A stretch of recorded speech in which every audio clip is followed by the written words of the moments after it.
Hello friends, welcome to my channel. இன்னைக்கு நம்ம சேனல்ல பார்க்க போறது பச்சை பயிர் பாயாசம். இது ரொம்ப டேஸ்டியாகவும் ரொம்ப ஈஸியாகவும் செய்யலாம். இது பண்றதுக்கு நான் இன்னைக்கு 3/4 கப் பச்சை பயிர் எடுத்துர்க்கேன். முதல்ல நம்ம இதை வறுத்தெடுத்துடலாம். மீடியம் ஃப்ளேமிலே வைத்து பயிரோட கலர் கொஞ்சம் சேஞ்ச் ஆகிறது வரைக்கும் வறுத்துக்கோங்க.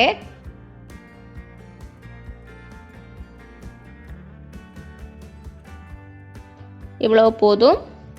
இப்போ கடாயிலிருந்து இன்னொரு பிளேட்ல மாத்திக்கலாம். கொஞ்சம் சூடாறட்டும்.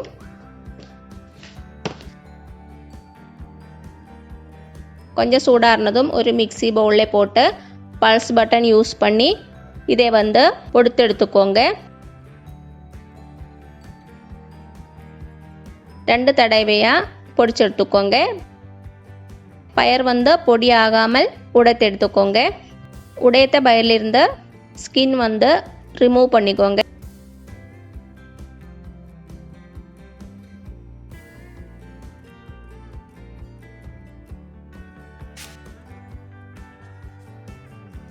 இப்போ இதை நம்ம வாஷ் பண்ணி எடுத்துக்கலாம்.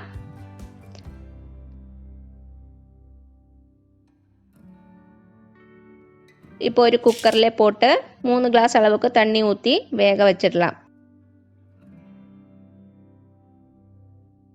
மீடியம் ஃப்ளேமில் 2 விசில் விட்டு வேக வச்சுக்கோங்க. அடுத்து 150 கிராம் வெல்லம் 3/4 கப் தண்ணி ஊற்றி கரைச்சி எடுத்துக்கோங்க.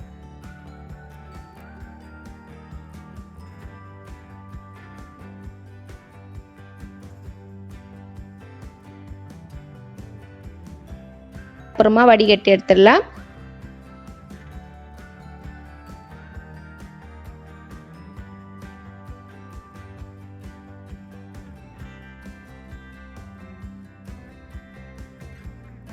இப்போ முதல்ல வேக வச்ச பயிரை ஒரு பாத்திரத்திலே மாற்றி அதை ஸ்டவ்வில் வச்சு கொஞ்சம் மாஷ் பண்ணிக்கோங்க.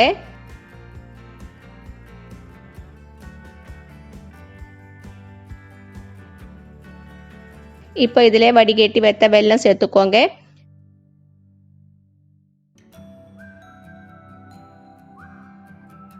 மீடியம் ஃப்ளேமிலே வைத்து நல்லா மிக்ஸ் பண்ணிக்கலாம்.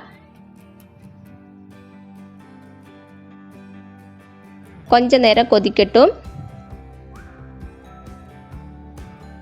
லைட்டா திக் ஆகிறது வரைக்கும் மிக்ஸ் பண்ணிக்கோங்க.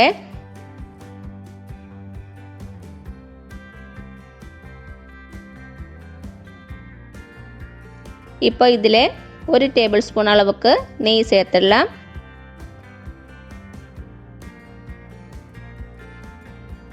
இப்போ ஸ்டவ்வை லோ ஃப்ளேமிலே மாற்றி 1/2 லிட்டர் காய்ச்சிய பாலை சேர்த்துக்கலாம்.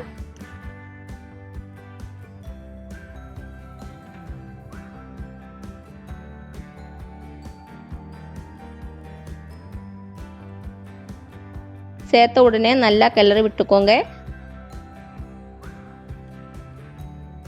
அதுக்கப்புறமா மீடியம் ஃப்ளேமிலே வைத்து 5-6 நிமிஷம் நல்லா கொதிக்க விடுங்க.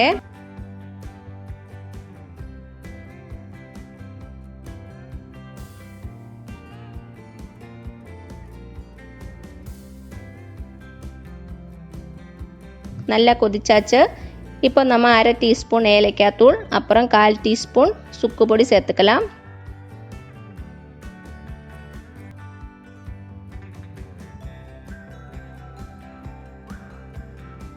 அது கூட 2 சிட்டிகை உப்பு சேர்த்துக்கோங்க.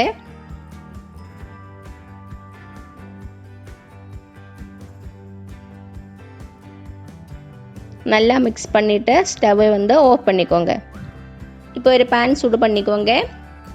பாத்திரம் சூடானதும் 2 டேபிள் ஸ்பூன் நெய் சேர்த்துக்கலாம். நெய் சூடானதும் 2 டேபிள் ஸ்பூன் அளவுக்கு தேங்காய் துண்டு சேர்த்து நல்லா ரோஸ்ட் பண்ணி எடுத்துக்கோங்க.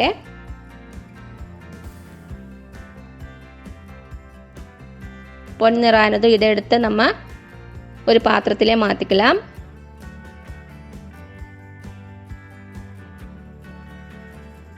நெக்ஸ்ட் கொஞ்சம் கேஷ்யூநட் ஃப்ரை பண்ணிக்கோங்க. ரெடி ஆயிடுச்சு.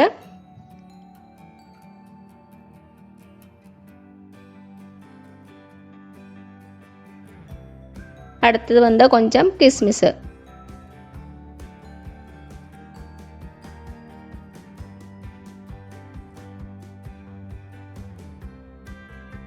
ரெடியானதும் இதை எடுத்து நம்ம பாயசத்தில் சேர்த்துட வேண்டியதான். நல்லா மிக்ஸ் பண்ணிவிட்டு சர்வ் பண்ணிக்கோங்க. அவ்வளோதான், டேஸ்டியான பாயாசம் ரெடி ஆகிடுச்சு. கண்டிப்பாக ட்ரை பண்ணி பாருங்கள்.